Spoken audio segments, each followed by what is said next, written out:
السلام علیکم ورحمۃ اللہ وبرکاتہ۔ اعوذ باللہ من الشیطان الرجیم، بسم اللہ الرحمن الرحیم۔ یا ایہا الناس اعبدوا ربکم الذی خلقکم والذین من قبلکم لعلکم تتقون۔ اے لوگو، عبادت کرو اس رب العالمین کی جس نے تم کو پیدا کیا اور آپ سے پہلے جو آپ کے آباء و اجداد ہیں ان کو بھی پیدا کیا تاکہ آپ پرہیزگار بن جاؤ۔ ناظرین، آج ہم جس حوالہ سے گفتگو کرنے جا رہے ہیں، ایسا کہ ناظرین آپ کو پتہ ہوگا ایک ایسا مکتوبہ فکر بھی ہے جن کے ہاں کہانیاں، قصے، ان کو بھی دین کا حصہ سمجھا جاتا ہے۔ تو ناظرین، باقی آپ سمجھ تو گئے ہوں گے میں کن کون سے مکتوبہ فکر کی بات کر رہا ہوں۔ تو ناظرین، آج ہم ایک آپ کو مولانا سنانے جا رہے ہیں، بزرگ ہیں۔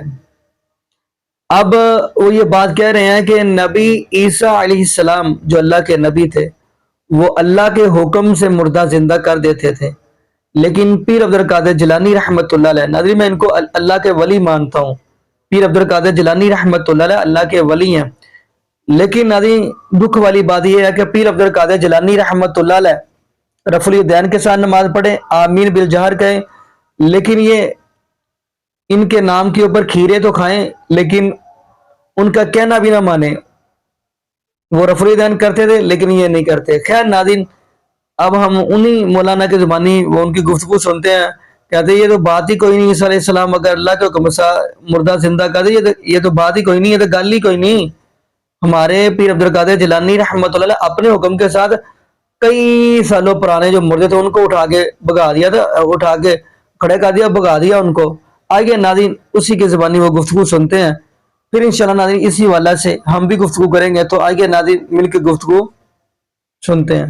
مجمع ہٹا، عیسائی علماء سامنے کھڑے ہیں، یہودی۔ فرمایا کیا بات ہے، کیا بات ہے، سوال کیا ہے؟ بولے عبدالقادر صبح سے شام ہو گئی، ایک ہی سوال ہے کہ آپ کے پیغمبر نے مردے کو زندہ کیا ہے تو قرآن سے بتاؤ۔ یہ جواب نہیں دے سک رہی ہے آپ کی قوم۔ میرے غوث نے کہا میرے پیغمبر تک کہاں جا رہے ہو؟ ارے میرے نبی تک کہاں جا رہے ہو؟ میرے بارے میں تمہارا کیا خیال ہے؟ اے عیسائیوں، اے یہودیوں، میرے بارے میں کیا خیال ہے؟ بولے عبدالقادر ہم آپ کو پہچانتے ہیں۔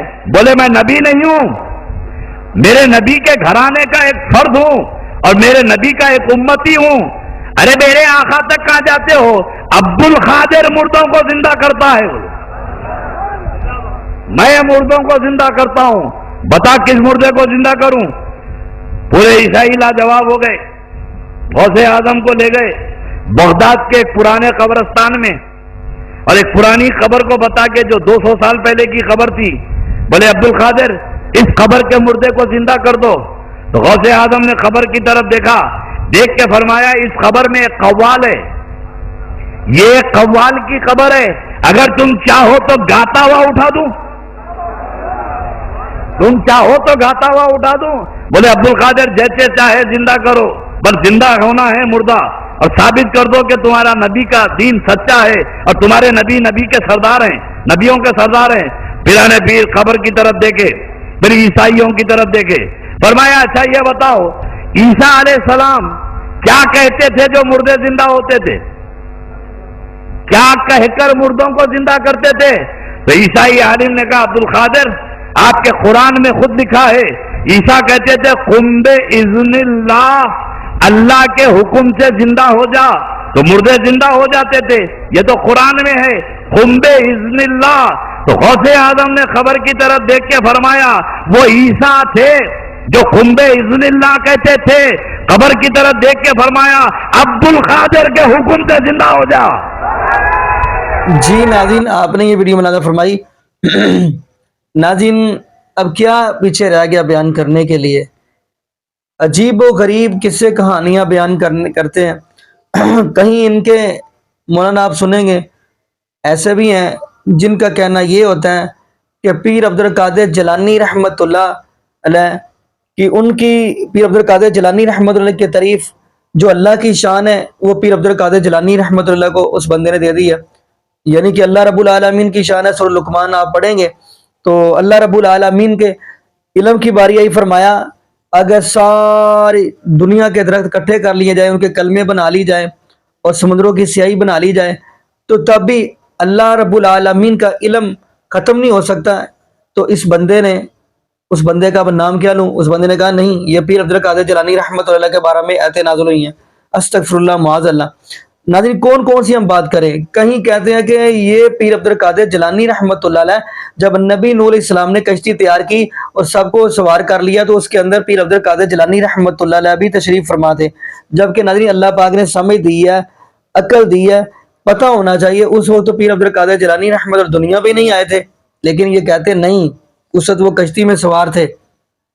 لیکن آپ ناظرین سورہ ہود کا مطالعہ کریں, نبی نوح علیہ السلام کا بیٹا سامنے پانی کے اندر کنعان غرق ہو رہا ہے, تو نبی نوح علیہ السلام اپنے بیٹے کو بچا نہیں سکے تو پیر عبد القادر جیلانی رحمۃ اللہ آگے بڑھ کے بچا دیتے. پھر ان کی آنکھوں کے سامنے نبی نوح علیہ السلام کا بیٹا پانی میں غرق ہو رہا تھا.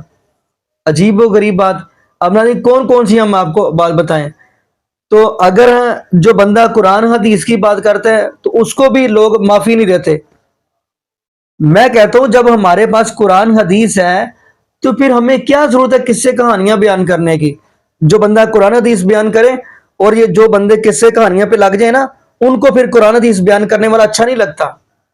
وہ کہتے ہیں یہ استغفر اللہ, یہاں پہ پتہ نہیں کیا کیا کہنا شروع کر دیتے ہیں. میں کہتا ہوتا ہوں ناظرین اللہ پاک نے سمجھ دی ہے, جب آپ کے سامنے قرآن رکھ دیا جائے, نبی پاک صلی اللہ علیہ وسلم کا فرمان رکھ دیا جائے تو فوراً کہنا چاہیے یا ان یقولوا سمعنا واطعنا, کہ ہم نے اللہ کے قرآن نبی پاک صلی اللہ علیہ وسلم کے فرمان کو سن بھی لیا اور مان بھی لیا. لیکن پھر بھی کہتے ہیں نہیں جی ہمارے بابے, ہمارے بزرگ, یہاں تک کہہ دیتے ہیں کہ جی نہیں جی ہمارے جو بزرگ ہیں نا, اب کیا کیا ناظرین بیان کروں, یقین مانیے کہتے ہیں کہ ہمارے بزرگوں کی 4 پہیاں اڑتی تھیں. ناظرین نبی پاک صلی اللہ علیہ وسلم کے صحابہ اللہ کے ولی ہیں, قرآن نے بتایا وہ رجسٹر ولی ہیں, لیکن ان کے بارے میں ایسے آپ کیسے کہانیاں نہیں سنیں گے کہ 4 پہیاں اڑنی شروع ہو جائیں تو ہواؤں میں اڑنا شروع ہو گئے. باقی ناظرین یہاں پہ ہم دعا کرتے ہیں اللہ پاک ہمیں نبی پاک صلی اللہ علیہ وسلم کی شریعت کے مطابق زندگی گزارنے کی توفیق دے, اور اللہ پاک ہمیں 5 وقت کا پکا اور سچا نمازی بنا دے, اور جتنے بھی بے اولاد جوڑے ہیں اللہ پاک سب کو نیک نورینہ صحت تندرستی والی ایمان والی لمبی زندگی والی اولاد عطا فرما دے. جزاکم اللہ خیرہ, احسن الجزاء. السلام علیکم ورحمۃ اللہ وبرکاتہ.